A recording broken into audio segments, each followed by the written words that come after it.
It is finally happening. Awakener is soon to be making her debut in the next major update, number 56 to be exact, and it's also the 4.5 anniversary update, if you haven't known. I didn't give her a lot of credit the first time I saw her, but after some time passed, I came about and understood her a little bit more. She's a top tier character for a lot of good reasons. Her kits are insanely good and really unique. Her talent increases her damage dealt and own range. After she takes action, she can select 2 enemies to apply a debuff called Curse, where they have their healing reduced by 30% and when moving more than 2 blocks, they use an extra mobility for each blocked move that lasts for 2 turns. When she dies, she applies a towel effect where she died at, then on the next turn, she basically revives herself, but with 30% less stats. But she will die after 3 turns, if she doesn't get a kill. If she does that, she fully heals herself and regains her normal stats, which can only trigger once every battle. Her talent is going to be really fantastic for slowing down opponents, and she won't be affected by Revive Disable. What I mean is that her Revive effect is unique to such a case that if she gets hit by Neo Zerida's 3C, she'll still be able to revive either way, since the description on her talent says that it's not actually her but a clone of herself when she comes back. But either way, even if she does come back, you only have 3 turns to get a kill with her if you want to keep on using her. So you're gonna be really desperate for that. For her bonds, she needs Grenchill for her toughness and 8 on Kelmo for her strength bond. Her 1C has a 4-turn cooldown that is used on one target. If it's an ally, it applies 2 random buffs and they swap places. But if it's an enemy, it applies 2 random debuffs, they swap places, and she can move 2 blocks to attack, and buffs on her do not lose their turn duration. Her unique 2C is a single target that does more damage to enemies who have Curse. It restores 20% HP as damage dealt, and can move 2 blocks afterwards. Lastly, her 3C. Its passive is a faction buff for Time Heroes, with a special effect of 8% increased damage dealt after taking action and each time the skill is used. It has a 4-turn cooldown that reaches 3 blocks long and has a 3-block span. She summons 6 bombs that inflicts 2 random debuffs. It doesn't do a whole lot at first, but each time that it hits the same enemy, the damage does increase by 10%. If it hits only one enemy, the skill cooldown is reduced by 3, and if it's used on an enemy with no soldiers, its damage increases by 300%, and if it kills an enemy, her talent effect refreshes. I don't think we expected an original Langrisser character to be a time faction buffer. Well, besides Angelica, but I'm sure we all know the reason behind that. So with Awakener being a time faction buffer, I would assume it's a lore thing, right? I'm not too sure about the whole story thing myself, so maybe you guys can let me know down in the comments, because sometimes I look at the story and I'm just like, what's going on? Plus, we're seeing some crazy looking characters like Armadius, the half man, half horse. The story is pretty wild. But her faction buff has a damage increase for just having it. It's not like other characters like Elwyn's faction buff where you had to be at or do certain requirements to actually get that damage boost. And what's crazy about it is that she doesn't really need to do anything complicated to reapply it. As long as she's using her 3C, she'll be able to faction buff again. So common characters that you see often like Jintoki and maybe even Agnes will be even more stronger with Awakener teaming up with them. Attacking with a 3C really encourages you to mainly target one enemy, but it's fine because it's a instant delete. Most of the time you are going to be one-shotting with it, unless that character is like really tanky. If you take her in Ancient Beckoning against Fenrir, you'll be hitting a really high score, since you should be getting that 300% damage boost and will be using it constantly, since the cooldown will refresh pretty quick, as long as you're attacking one enemy. By the way, her banner will work the same way as the Wehttam banner, so hopefully y'all save plenty. Next one isn't exactly a new character, but rather a new SP form. Ladies and gentlemen, SP Leon. He's another full-blown attacker, like he always is. But with this SP form, he's even better with more options available to him. His new talent ignores skill cost and his damage dealt increases. His physical damage reduction is decreased and it doubles when actively attacking. When moving, he can pass through enemies and still retains moving 3 blocks after battle. After taking action, all the tile that he passes by changes into the Devil Fire Terrain effect. So enemies on that tile take fixed damage and receive a debuff where the damage dealt is lowered by 20%.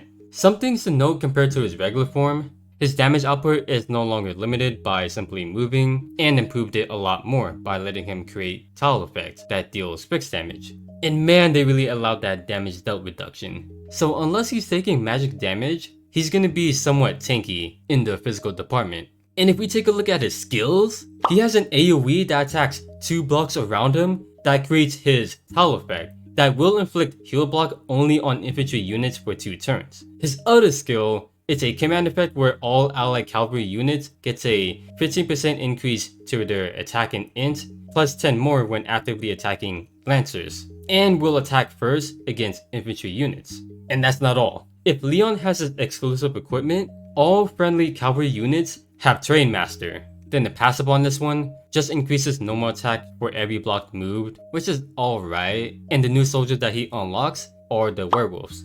SP Leon is going to be really scary to deal with. He has great mobility and can position well thanks to his Act Again skill, crazy damage potential, and is now viable as an AoE attacker. Dude was already strong, mainly as a single target attacker, but his base attack is very high, one of the highest out of all the characters. So him having a really good AoE with his already high base attack stat, plus with his kits adding more damage for him, this guy will be one-shotting a lot of stuff, especially with Balance Blade on him. Man, he's gonna be cracked. His new SP form has more of an effect on PvP rather than PvE. However, it's still fine if you do want to get it if you're mainly focused on regular content. There's not much that's going to be any real different in terms of his gameplay. Besides doing more damage, the only thing that really changes about him is the fact that he's going to be really good for fixed damage stages, like in Timeless Trials. For the new exclusive equipment, we got a helmet for the Ironblood commander, where if she uses her talent buffs, the formation buffs that she does, they will last an extra turn, which is pretty nice. It'll come in handy, especially with the mobility increase. The other is a helmet for Elma that increases her healing effect. And if she has a faction buff effect, the mirror light buff cannot be dispelled. Honestly, I really like that. I've always felt that her healing isn't as strong as it should be, but the mirror light not being dispellable is going to be really huge. So she's going to be able to hard counter a lot more effectively. For the new casting skills coming, we got Hilda, and as long as she has her exclusive equipment, the buff that changes her class type from her 3C cannot be dispelled. I am so glad that this is a thing for her, because what allows her to change her class is a buff from her 3C. So let's say that Hilda changes from Lancer to Cavalry to counter Jintoki. Jintoki is able to dispel it, so then it changes Hilda back into her Lancer class, and then possibly gets one-shotted because of that. So this is going to be sort of a must-have for situations like those, because having this is going to be such a lifesaver.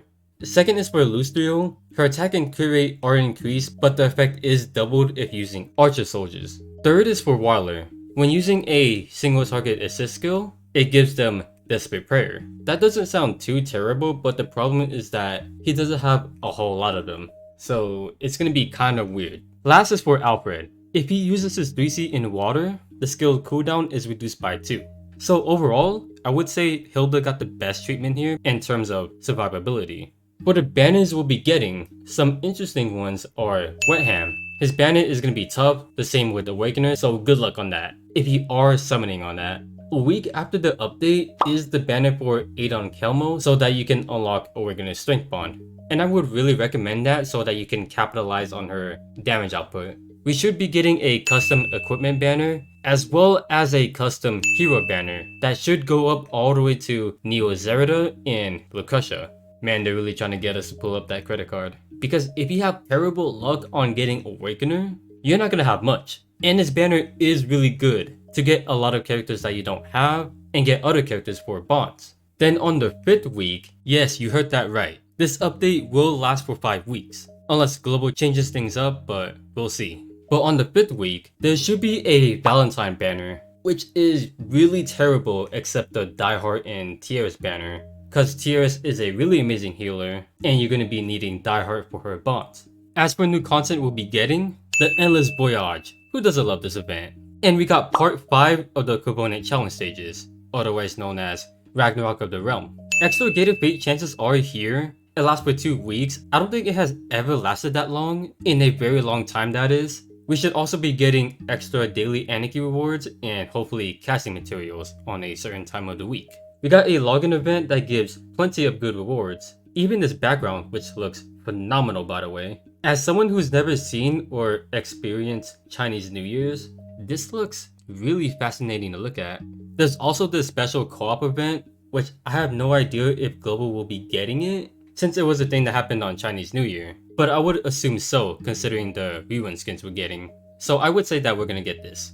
We got a Macho Lotto sort of similar type of event. I'm pretty sure you guys know what I'm talking about. You get the items by just doing Secret Realm stages and clear them, and then once you do that, you get these items and then you exchange them in for rewards. In the floating city, we should be getting a third island, which is pretty crazy because my second island is looking half empty right now. But it is kind of my fault because I have missed out on some buildings, mostly because I kept on forgetting about it. As well as a new building, and to get it, all you need to do is collect blueprints. And if you're in a guild, they can actually help you out by lending you some spare parts, and you can do the same for them. And if you're interested in spending money, you are able to buy a equipment bag and a hero bag, which I believe should go up to Neo Zerida and Lucretia.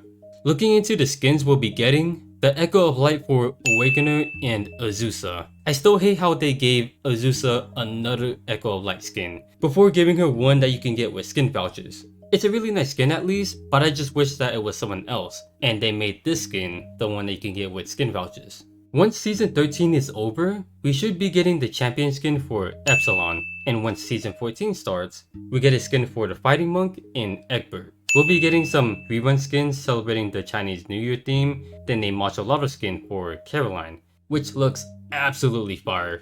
So there we go. That should be about everything, if not most of everything that we'll be getting in this 4.5 year anniversary update. There were some small things that I didn't mention, like the increased value of the floating city materials, but I feel like that stuff is hardly worth mentioning. But feel free to let me know down in the comments what your guys' plans are and what you guys are looking forward to. Endless Voyage is my favorite game mode, so I cannot wait to get into that once again. And my summon plans is to hopefully get Awakener one time, then call it there, cause I'm really trying to save my crystals for Leon's SP Stone, then get Caroline's Macho Lotto skin. I love designs like this where they look really cool and just like nice looking in general. Those type of skins are the ones that pique my interest. And maybe I'll try to go for the custom hero banner. Anyways, if you enjoyed this video, feel free to leave a like and subscribe if you want to see more. And yeah, thanks for watching.